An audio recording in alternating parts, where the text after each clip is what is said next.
Hello everyone, कैसे हो आप सभी और कैसी चल रही है आप लोगों की पढ़ाई। आज हम लेकर आए हैं सामुदायिक संगठन का तीसरा पार्ट। हमने कल काफ़ी कुछ पढ़ा, बहुत सारी इसके अंतर्गत होने पाई जाने वाली परियोजनाओं के बारे में जाना, क्या क्या योजनाएं लाई गई, सब हमने पढ़ा था। हम अब इसके तीसरे पार्ट पर आते हैं और कुछ हम देखते हैं कि कौन से व्यक्ति ने इसके बारे में कौन सी परिभाषा दी है सामुदायिक संगठन की। ठीक है, तो सबसे पहले आता है लिंडमैन, जो 1921 के में इन्होंने परिभाषा दी है इसकी सामुदायिक संगठन की। और इन्होंने परिभाषा में कहा है कि सामुदायिक संगठन सामाजिक संगठन का वह स्तर है जिसमें समुदाय के द्वारा चेतन प्रयास किए जाते हैं। ठीक है, सामुदायिक संगठन सामाजिक संगठन का वह स्तर है जिसमें समुदाय के द्वारा चेतन प्रयास किए जाते हैं तथा जिसके द्वारा वह अपने मामलों का प्रजातांत्रिक ढंग से नियंत्रण करता है तथा अपने विशेषज्ञों जो संगठनों, संस्थानों तथा संस्थानों से जाने पहचाने अंतर संबंधियों के द्वारा उनकी उच्च कोटि की सेवाएं प्राप्त करता है। और मुझे पूरा विश्वास है आपको समझ में कुछ नहीं आया। इतनी मतलब खतरनाक परिभाषा ये देंगे तो कहाँ से समझ में आएगा। तो हम कुछ कीवर्ड्स देखते हैं और कोशिश करते हैं कि जब ये परिभाषा हमारे सामने आए तो हम झट से पहचान जाएं कि किसने की है। ठीक है, तो थोड़ा सा मुझे टाइम दीजिएगा, मैं इसको करती हूँ कंप्लीट। ठीक है, देखो भाई, इसके लिए मैंने ट्रिक बनाई है। लिंडमैन कुछ आपको सुनने में किंडरगार्टन जैसा लग रहा है। लिंड और किंड एक ही जैसे लग रहा है ना। लिंडमैन कह लो या किंडरगार्टन कह लो। तो किंडरगार्टन में कौन पढ़ता है? छोटे बच्चे, नर्सरी के, है ना। तो नर्सरी के बच्चे सुनते चलना। 1921 में बोला है हमने, तो 1921 को कैसे याद रखोगे कि नर्सरी के जो बच्चे थे। अच्छा, आप लोगों को ध्यान होगा कोविड-19 जब आया था तो बच्चे घर से ही पढ़ाई कर रहे थे, स्कूल वगैरह बंद थे। तो कब से कब तक बंद थे? कोविड-19 आया यानी 19 से लेके कब तक? 21 तक, है ना। 20 में तो बहुत ज़्यादा प्रकोप था उसका, 21 भी लगभग निकल गया था, बच्चे घर से ही उन्होंने पढ़ाई की थी। तो 19 से लेके 21 तक, 19 से लेके 21 तक क्या हुआ था? बच्चों ने घर पर रहकर पढ़ाई किया था, किंडरगार्टन के। तो ऐसे याद रखना पड़ेगा, लिंडमैन से किंडरगार्टन के बच्चों ने कोविड-19 के टाइम पे 19 से लेके 21 तक घर से पढ़ाई की थी। अब इसको परिभाषा से जोड़ के देखते हैं।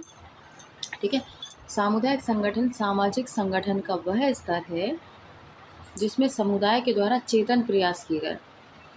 समुदाय के द्वारा चेतन प्रयास किए गए। अच्छा, बच्चों को क्यों घर पे रखा गया? ताकि बच्चे सुरक्षित रहें।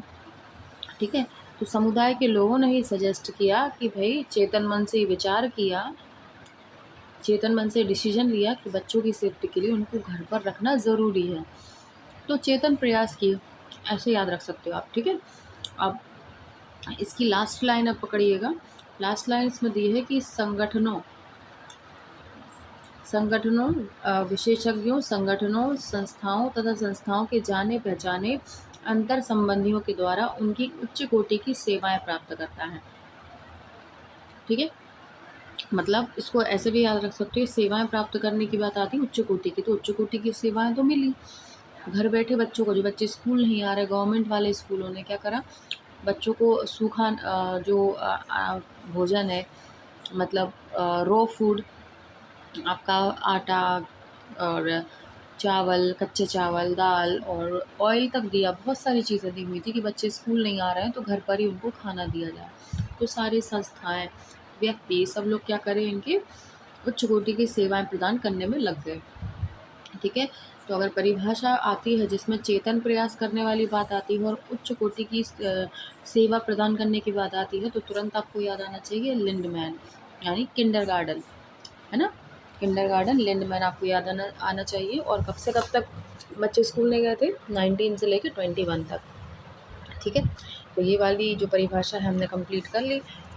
इसके बाद हमारी सेकंड परिभाषा है जो दी है पेटेट ने 1925 में। ठीक है। 1925 में पैटेट ने परिभाषा दी। अब पैटेट कैसे याद रखोगे और 1925 कैसे याद रखोगे? देखो भाई, पैटेट को आप कैसे सुनने में लग रहा है? पैटेट आपको किसके जैसे साउंड कर रहा है? तो पैटेट साउंड कर रहा है पेटिस की तरह, जो खाने वाला पेटिस होता है ना, कुछ उसकी तरह साउंड कर रहा है। इसी को पकड़ लो आप। तो 1925 कैसे याद रखोगे कि पेटिस पहले 19 का आता था, 19 का आता था, अब 25 का आने लगा, दाम बढ़ गया उसके। ठीक है, कितने का आता था पहले? पहले 19 का आता था, अब महंगाई बढ़ गई तो 25 का आने लग गया। ठीक है, पेटेट 1925। अब इन्होंने क्या बोला है कि सामुदायिक संगठन एक समूह के लोगों की उनकी सामान्य आवश्यकताओं को पहचानने तथा इन आवश्यकताओं की पूर्ति में सहायता करने के रूप में उत्तम प्रकार से परिभाषित किया जा सकता है। मतलब समुदाय के लोगों का ऐसा समूह जो सामान्य आवश्यकताओं को पहले पहचाने, फिर उन आवश्यकताओं की पूर्ति में सहायता करने में उत्तम प्रकार से परिभाषित किया जा सकता है। पहले समस्याओं को पहचानेंगे, फिर समस्याओं का समाधान करेंगे। ठीक है, जैसे पेट देखकर आपको पहचान हुई कि हमको भूख लगी है, आपके पेट में आवाज़ें आने लग गई पेटिस को देखकर। ठीक है, और फिर आपको ख्याल आया कि अब इसको खा लेना चाहिए। ठीक है, तो ये ख्याल आपके दिमाग में आया तो बस आप इससे पहचान कर लेना कि हाँ भाई, यहाँ पे किसकी बात हो रही है। पैटेट ने कहा था 1925 में कि पहले समस्या की पहचान होगी, फिर उसका समाधान होगा। ठीक वैसे ही जैसे हम पेटिस को पहले देखेंगे, देख के हमको ख्याल आएगा कि हमको भूख लगी है, और फिर हम उसको खा लेंगे तो हमने समस्या का समाधान कर लिया। कुछ इस तरीके से आप इसको याद रख सकते हो बहुत आसानी से। थोड़ा सा आपको कोरिलेट करना पड़ेगा, थोड़ा सा दिमाग चलाना पड़ेगा, परिभाषा याद हो जाएगी। ठीक है, अब हम नेक्स्ट अपने देखेंगे, नेक्स्ट कौन सी परिभाषा किसने कही है। तो अगली हमारी आती है सैंडरसन एंड पॉल्सन 1993 के अनुसार। फिर इसमें पहली परिभाषा दी है, इसके बाद आती है 3rd नंबर की सैंडरसन एंड पोल्सन। तो 1993 ने बोला हुआ है। तो इसके अनुसार क्या हो रहा है, सामुदायिक संगठन का उद्देश्य। देखो, पहले हम इनकी जो नाम है इसको कोरिलेट कर लेते हैं। जैसे सैंडरसन का हम सेंड पकड़ेंगे और पोल्सन का पोल पकड़ेंगे, सेंड और पोल 1993 में। तो कैसे इसको याद करेंगे कि कोई बच्चे हैं, 2 बच्चे हैं, उन्होंने क्या करा, 2-3 बच्चे मान लो, उन्होंने सेंड ली, सेंड रेत, और क्या करा उन्होंने, उसको पोल बना ली। उससे पोल बनाना होता है, चूहे बिल बना ले, बिल को पोल बोलते हैं यहाँ पे हमारे साइड में। तो उन्होंने क्या करा, सैंड ली और पोल बना ली उससे। ठीक है, और 1993 को कैसे याद रखोगे, 1993 को इसको ऐसे याद रख सकते हो कि 93 यानी 90, 93। मतलब दोनों बच्चे हैं आपस में लड़ रहे हैं, पोल एक बनाई है और लड़ रहे हैं, मेरा है, तो कह रहे हैं नहीं 93 ये मेरा है, 93 ये 93। इस तरीके से लड़ाई करते हुए एक दूसरे से कह रहे हैं। तो ऐसे याद रख लेना इसको। ठीक है, और आगे बढ़ेंगे। इन्होंने इस चीज़ को देखो, ये कहानी तुमने बना ली कि सैंड से उन्होंने पोल बनाई हुई, एक दूसरे से कहना 93। ठीक है, तो अब इसको इस परिभाषा से कैसे कोरिलेट करेंगे। देखो, सामुदायिक संगठन का उद्देश्य समूहों तथा व्यक्तियों के मध्य ऐसे संबंध विकसित करना है जिससे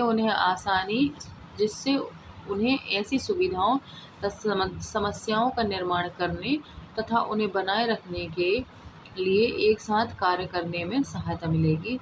ठीक है, इससे ही याद रख लो कहाँ क्या बात हो रही है कि कोई सुविधाओं का समस्याओं का निर्माण करने, ठीक है, सुविधाओं तथा समस्याओं का निर्माण करने तथा उन्हें बनाने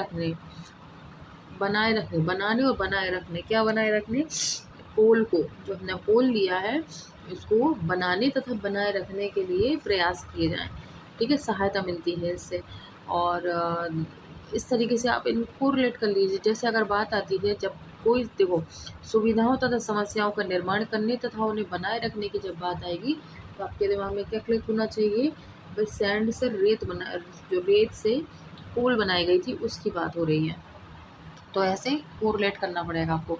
परिभाषा पहले पढ़ लो, उसके 2-3 शब्दों को पकड़ो और जिसने परिभाषा दी है उसके साथ उसको मर्ज कर दो।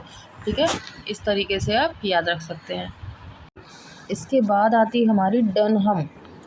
डनहम है जो इन्होंने 1948 में एक परिभाषा दी है। तो डनहम ने क्या परिभाषा दी है? समाज कल्याण के लिए सामुदायिक संगठन का अर्थ एक भौगोलिक क्षेत्र या कार्य क्षेत्र के समाज कल्याण संसाधनों में समायोजन लाने तथा बनाए रखने की प्रक्रिया से है। मतलब इन्होंने समाज कल्याण को किया, भौगोलिक क्षेत्र या कार्य क्षेत्र में समाज कल्याण संसाधनों में समायोजन लाए और उसे बनाए रखे, यानी इन्होंने अपना काम डन कर दिया। डन हम, ये कह रहे हैं हमने डन कर दिया, डन हम। ठीक है, और 1948 में। और कोई भी काम संपूर्ण कब होता है? जब आप उस काम के लिए अड़ जाते हो। जब किसी काम के लिए अड़ जाते हो तभी आप उसको पूरा कर पाते हो। ढील दोगे तो काम नहीं होगा। जैसे पढ़ाई के लिए आप अड़े हुए हो, नहीं अड़ेंगे तो क्या होगा? काम में ढील आएगी और फिर नहीं हो पाएगा। ठीक है, तो डन हमने क्या किया? जो समायोजन है उसको करा, है ना, समाज कल्याण के लिए संसाधनों में समायोजन करा और उसको बनाए रखा, यानी उन्होंने काम को डन कर दिया, यानी डन हम। और इन्होंने अड़ गए थे काम के लिए, इसलिए इसका काम हो गया कंप्लीट। ठीक है, ये परिभाषा भी हमारी याद हो गई। अब एक और परिभाषा है जो है फ्रीडलैंड ने दी हुई है। फ्रीडलैंड ने 1955 में, फ्रीडलैंड, ठीक है, फ्रीडलैंड। अब फ्रीड को हम कैसे याद रखेंगे? फीड से याद रखेंगे। फीड को, फीड से हमारी मम्मी हमको हाथों से खाना खिलाती थी, फीड कराती थी। और कब कराती थी? बचपन में। बचपन याद रख लेना। ठीक है, तो फीड कब कराती थी माँ? बचपन में। ठीक है, फ्रीडलैंड से 1955, यानी बचपन, फीड। ठीक है, दोनों को कोरिलेट हमने कर लिया। अब परिभाषाओं में उतार दो इसको। समाज कल्याण के लिए सामुदायिक संगठन को समाज कार्य की ऐसी प्रक्रिया कहकर परिभाषित किया जा सकता है जिसके द्वारा एक भौगोलिक क्षेत्र के अंदर समाज कल्याण आवश्यकताओं एवं समाज कल्याण संसाधनों के बीच स्थापित किया जा सके।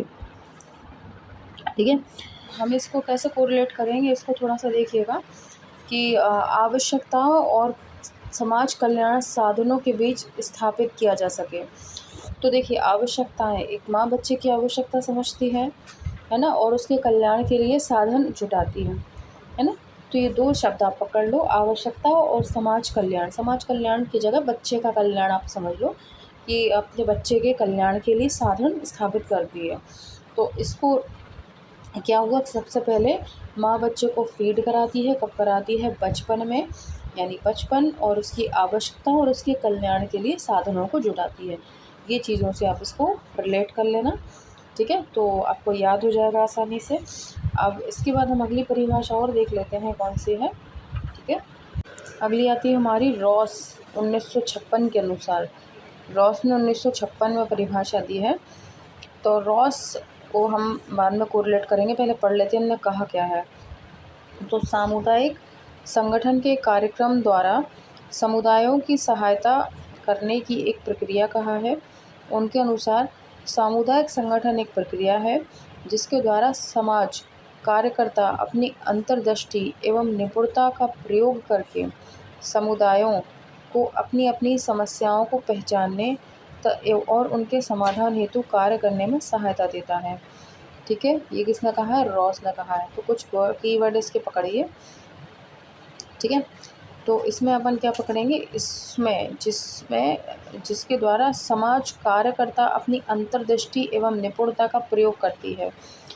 कार्यकर्ता क्या करते हैं? अपनी अंतर्दृष्टि और निपुणता का प्रयोग करती है, और ये काम उनको बहुत रास आता है ना। रॉस का रास कर लो, रॉस आता है उनको, रास आता है। कौन सा काम? अंतर्दृष्टि एवं निपुणता का प्रयोग करना उनको रास आता है। और 56 से आप कैसे याद रखोगे? 56। ठीक है, 56 को आप कैसे याद रखोगे? तो 1956 को हम ऐसे याद रखेंगे कि जब हमें कोई काम कब रास आता है? रास आता है इसका मतलब हमें कोई काम कब पसंद आता है, जब वो उसकी छवि जो है हमारे दिमाग में छप जाती है ना। कोई हमें दिमाग में छप जाता है तो हमें वो चीज़ अच्छी लगने लगती है, दिमाग पे छा जाती है। छा जानी यानी उसकी छाप पड़ जाती है ना। उसकी जो होती है ना छाप, उसकी छाप हमारे दिमाग में, दिल में एकदम बस जाती है, तब हमें कोई चीज़ रास आती है। तो आप ऐसे याद रख सकते हो कि रॉस की जब बात आए यानी दिमाग में छप जाती है। ठीक है, कौन सी बात छप जाती है, यानी रास क्या आता है हमको, कौन सी रास आती है।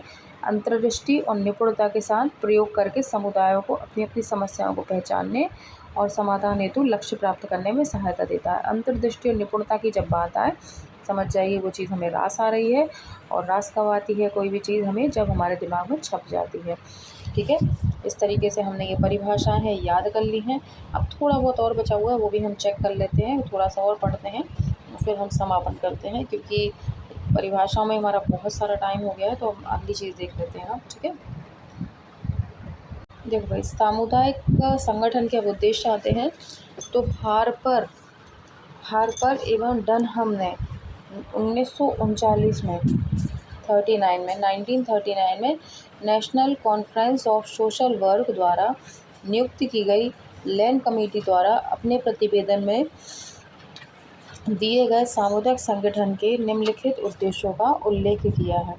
ठीक है, लैंड कमेटी में तो इसमें क्या, किस चीज़ ने कहा है, हार्पर एवं डनहम ने।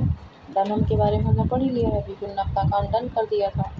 ठीक है, तो डनहम ने हार्पर एवं डनहम ने 1939 में national conference of social work द्वारा नियुक्त की गई लैंड कमेटी द्वारा अपने प्रतिवेदन में दिए गए सामुदायिक संगठन के निम्नलिखित उद्देश्यों का वर्णन किया है। इसमें क्वेश्चन ये भी आ सकता है कि national conference of social work द्वारा कौन सी कमेटी नियुक्त की गई थी, तो लैंड कमेटी है, ये क्वेश्चन आ सकता है। ठीक है, अब